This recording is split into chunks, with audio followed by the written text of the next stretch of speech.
Hi everybody, and welcome to Ezekiel Part 2, Lesson 5, video number 15. Before we get started on our discussion today, I wanted everybody to know that we're actually going to begin our study of Ezra, Nehemiah, and Haggai on August the 6th at 6:30 at our Horizons Salem campus. If you'd like to study with us, either in person or via my YouTube channel, and would like a book, please let me know by Wednesday, July the 8th, so I can order one. Now, just as a little review, there are two main segments in Ezekiel that we've already talked about. The first one is chapters 1 through 32, and those were prophecies about Babylon taking over Jerusalem and also the other nations. Ezekiel had a vision of God's glory leaving the temple in chapters 8 through 11, and all of these prophecies actually did occur during Ezekiel's lifetime. Then in chapters 33 through 39, those were prophecies about the time when Israel will be gathered and living securely in their land, alive by God's Spirit and protected by Him. It was filled with hope for the exiles who had lost their city and their temple, which we read about in chapter 33. Ezekiel did prophesy about these events, but we also learned that these events are not going to occur until the end times. In chapters 38 and 39, we read that God is going to send Gog and his army against Israel when they're living securely in the land. According to Revelation 20, this is after the Messianic reign and before the great white throne judgment. It says God will sanctify himself. He will vindicate his holiness through Gog in the sight of all the nations. And that leads us right up to our study today of Ezekiel chapters 40 through 43. In the beginning of chapter 40, in the first 4 verses, we actually get a very important time phrase. It says it's the 25th year, which was the 14th year after Jerusalem was taken. When we go back just a little bit, Ezekiel 24 verse 1 was the 9th year of the 10th month. So that was around 588 BC, and that's when we're told the 2-year siege actually began. In 586, we know that Jerusalem and the temple are actually destroyed. And then in chapter 33:21, which was the 12th year of exile, the 10th month, that was 585 BC. So here in chapter 40, verse 1, beginning of the year 573, which would be about 12 and a half years after 33:21. At this point, the exiles had been in captivity for a total of 33 years. So almost half of the 79 years of exile. But the problem was Ezekiel was never told, or we're never told that Ezekiel was told, or that Ezekiel even knew that their captivity would last for 70 years. So, what happened to Ezekiel in these first 4 verses? It says he was taken in a vision to the land of Israel on a very high mountain. If you remember, chapter 1 is actually a vision. In chapters 8 through 11, he was also taken in the Spirit to the land of Israel. And if you remember then, he was taken by the head of his hair. And he also saw a vision of the temple. But this time on this very high mountain, he's looking and he says he sees a structure like a city. What is Jerusalem actually called? It's called a city on a hill. But we know in our study that what he was really looking at was the temple, the restored temple. And where had God actually promised a future restoration of the temple? In chapter 11, verses 16 through 20. So in this vision, in the chapter 40 vision, we see a man who was with Ezekiel, and it says he looked like bronze, and he had a flax cord, which meant a string made of flax around his waist, and he had a measuring rod. And he was standing in the east gateway. And what is Ezekiel told in chapter 40, verse 4? The man said to me, "Son of man, see with your eyes, hear with your ears, and give attention to all all that I'm going to show you. For you have been brought here in order to show it to you. Declare to the house of Israel all that you see. Now the why of chapter 40, verse 4, is actually all the way in chapter 43, verse 10, which says, and for you, son of man, describe the temple to the house of Israel, that they may be ashamed of their iniquities, and let them measure out the plan. Ezekiel was to describe the temple of Israel, or to Israel, so that they would be ashamed of all of their iniquities. For the rest of this chapter, chapter 40, verses 5 through 49, the bronze man takes Ezekiel on the tour of what we would call the Temple Mount. And the rest of this chapter involves like a lot of measurements, and it was really super tedious to get through. So kudos to those of you who endured and actually made it through all of your homework for this week. Actually, I was so grateful if you are studying with us with the book that they actually provided charts, because there's no way I could imagine what this actually looked like in my head. So if you don't have the book, you may just want to Google Ezekiel's temple so that you can get a visual of what we're talking about. The first thing this bronze man does is he shows Ezekiel the outside wall around the entire temple area. It tells that its thickness and its height are actually the same, which is about 10.5 feet. Now that's a really, really impressive width for a wall. That is a good wall to withstand any kind of a siege or a barraging of like the catapults. That's a really thick wall. But it's only 10.5 feet tall. And that's a super short wall. It wouldn't take very much for somebody to just climb over the wall, or for arrows to just go over the wall. So why was it so short if it was going to be that thick? Well, let's keep going. Then the bronze man went to the east gate, and there were all these kind of outer gates that led to the outer courtyard and inner gates that led to the inner courtyard that were a lot closer to the temple. There were guard rooms, and there was kind of this vestibule, and there were these huge pillars that had palm trees engraved on them and actually had shuttered windows. Now, I looked it up on Google, and shuttered windows actually did not become part of architecture until the Greeks. So we're looking at hundreds and hundreds of years later. So even as technologically advanced as Babylon was in the time of Ezekiel, they didn't even have shuttered windows.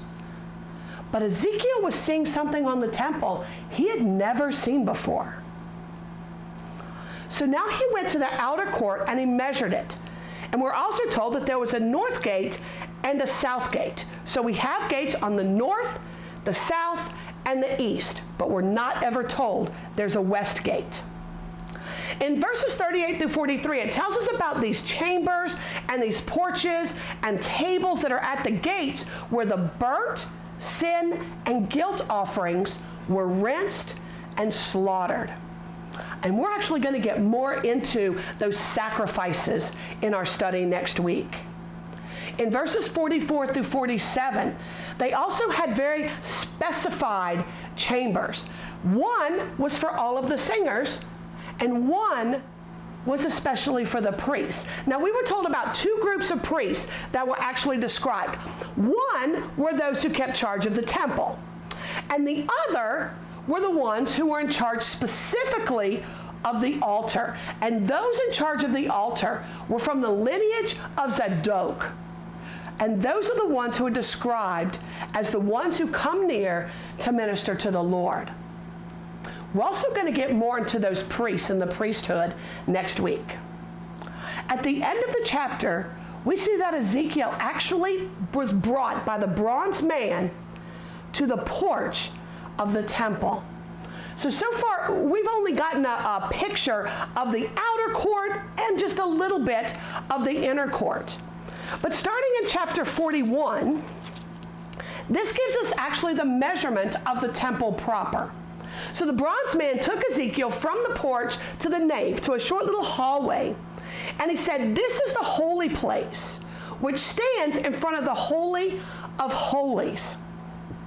And if you look at verse 3, it says, "Then he," the bronze man, "went inside and measured each side pillar of the doorway, 2 cubits, and the doorway 6 cubits high, and the width of the door 7 cubits." The man went inside, and he actually measured the most holy place, the Holy of Holies. But Ezekiel never goes inside. He stays out just in the holy place. And on these carvings, there are not only palm trees, but there are cherubim. Cherubim have been in all 3 of Ezekiel's visions. But these cherubims in chapter 41 are different. The other cherubims always had 4 faces. The cherubs in chapter 41 only have 2 faces. One face is the face of a man. The other face is the face of a young lion. Now, it doesn't tell us this in Scripture, but if I tell you a man and a lion, what does that remind you of? What comes to your mind when you think about a man and a lion? In my mind, that reminds me of Jesus, the man from the tribe of Judah, who's also described as the Lion of Judah. Now, given the temple, the actual temple measurements, it was actually 30,625 square feet, 175 by 175 feet. That's a huge temple. It also describes an altar of wood that was the table before the Lord. Now, in the other previous temples in the tabernacle, that would have actually been the altar of incense. Now, the doors in in verses 23 through 26 are also very interesting because they describe a double door, a door with 2 leaves, so it would open this way. That also was not part of Babylonian architecture. That also did not come about until the Greeks and the Romans. So the veil that was in front of the Holy of Holies is now replaced with a double door. Because what do we know was done to the veil in the temple? It was torn. So what was in the Holy of Holies in the previous temples and the tabernacle that won't be in this tabernacle described in Ezekiel? There will be no Ark of the Covenant. And we studied that before previously in the book of Ezekiel. Now in chapter 42, Ezekiel's back to the outer court, and he's facing toward the north, and he sees a building and 3 stories of chambers.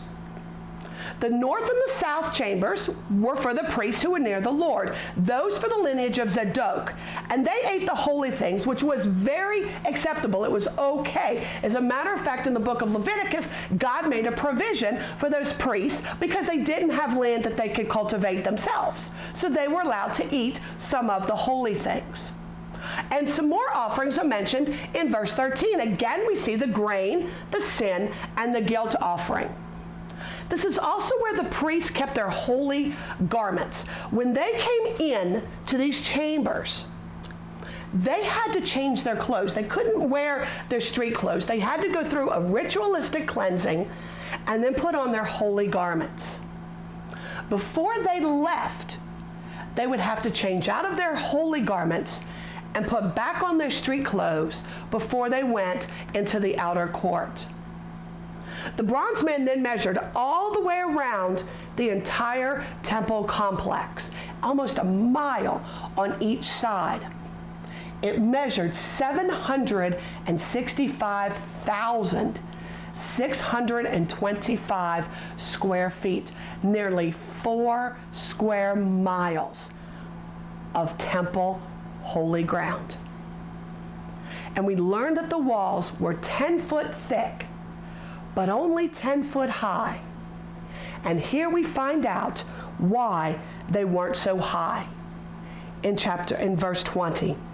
He measured it on all four sides. It had a wall around it, the length 500 and the width 500, to divide between the holy and the profane. The holy and the profane. What was holy, which would have been the temple grounds, and what was common or unholy. The wall wasn't meant for protection. It was meant for clear division, that you are leaving ground that is common and you are entering holy ground. I believe chapter 43 is the crux of our entire study this week. In verses 1 through 5, Ezekiel and the bronze man are now at the east gate. And they see the glory of the God of Israel coming from the east. In Ezekiel's vision of chapter 1, this is just like what he saw while he was standing by the river Hebar. And this is also like the vision Ezekiel saw when God came to destroy the city. Then he left the city in chapters 8 through 11, and now God is coming back the same way he left, through the east gate. And what do we see in verses 6 through 9 about the Lord of Israel? He says he's going to dwell with his people forever. And we've actually seen that before in chapter 37, verses 24 through 28. And what does he tell Ezekiel about this temple? God says, "This is my throne." In chapter 1, verse 26, God's throne is described to be in the heavens. But now in chapter 43, it's here on earth, and it's in Israel. And God said, when Israel looks at this, they will stop defiling his holy name. The people, their kings, their rulers, their priests, there will be no more idolatry in his land. God told them to put away their harlotry, put away their monuments, put them far away from him. He's going to be in their midst forever, and they'll look and they'll be ashamed of what they've done. Let's flip real quick to the book of of Ezekiel, chapter 16, which, if you remember, is one of my favorite chapters in the entire Tanakh. And we're going to read verses 60 through 63. Ezekiel chapter 16, 60 through 63. And God says, "Nevertheless, I will remember my covenant with you in the days of your youth, and I will establish an everlasting covenant with you. Then you will remember your ways and be ashamed when you received your sisters, both older and younger, and I will give them to you as daughters, but not because of your covenant. Thus I will establish my covenant with you, and you will know that I am the Lord, so that you will remember and be ashamed and never open your mouth anymore of your humiliation when I have forgiven you for all that you have done. The Lord God so declared it." We talked about this a little earlier. Ezekiel chapter 43, verses 10 through 12 actually answers the why of chapter 40, verse 4. Why was Ezekiel supposed to pay so close attention to what he heard and what he saw? Because he is to write it down in the sight of Israel so that they will know the entire design of the temple. But he is not supposed to tell them unless they are ashamed of what they've done. But the people of Israel aren't the only ones who benefit from Ezekiel writing it down. We also have the benefit because we can read the description of this future temple. And what is the law or the plan of the house that Ezekiel's talking about? That plan, the law, is holiness. the entire almost 4 square mile area on top of the mountain will be holy. There's also going to be a huge altar for sacrifices. That altar is going to measure about 441 square feet. That's a lot of sacrifices. But first, before it can even be used, it has to be cleansed. It has to be atoned for. So then, what happens on day 1? Day 1, they have to give a sin offering of a bull who will be made for the altar and will cleanse it and will actually make an atonement. To cleanse, dehen, that's a dedication or consummation for some purpose or of a service. And the atonement, the kafar, means to reconcile or forgive, to actually exchange of appearance or of nature, writing over, covering over, or canceling a contract. And then on days 2 through 7, a male goat will be used to cleanse the altar, and then a bull and a ram will be sacrificed as a sin offering. The number 7 is the number of completion. So what's going to actually be completed? The consecration of the altar. And then from day 8 forward, what's going to happen? The priests are actually going to start making the offering, but it's not a sin offering anymore. It's a peace offering. Because how are the people then going to live? They're going to live in peace. They're going to dwell securely. 8 is the number of new beginnings. It's going to be a new beginning for the earth. And what else is going to happen on day 8? God says, I will accept you. That accept is bo, and it means to come. We say bo Yeshua, come Yeshua. It also means to bring near and to gather them to you. So God, on that 8th day, when we start and begin sacrificing peace offerings, and the altar has been consecrated, that new beginning is that God now will accept. But when God says, I will accept you, who is the you? The Jews who have looked upon him who they had pierced and mourned him like one mourns for a firstborn son? Or does that also include the Gentiles who during the Messianic reign also came to a full knowledge and acceptance of Yeshua HaMashiach, Jesus, as Messiah? We'll get into that a little bit more next week. So we've talked about the first 2 segments of Ezekiel and what they were about. What do you think so far is the major theme for this last segment, which would be 40 to the end of the book of Ezekiel? And what do you think it's actually a picture of? I want you to really think about that, especially as you study chapters 44, 45, and 46 for our lesson next week. So thank you for joining me for a study of Ezekiel's chapter 40 through 43. Be sure to subscribe, like, and share my YouTube channel. And while you're there, check out the other studies we have available, including our newest series, Upon Further Review, which comes out every Tuesday at noon Eastern Standard Time. I hope you'll join us next week as we delve deeper into Ezekiel's prophecies of the Messianic kingdom and the temple. Until then, shalom, shalom.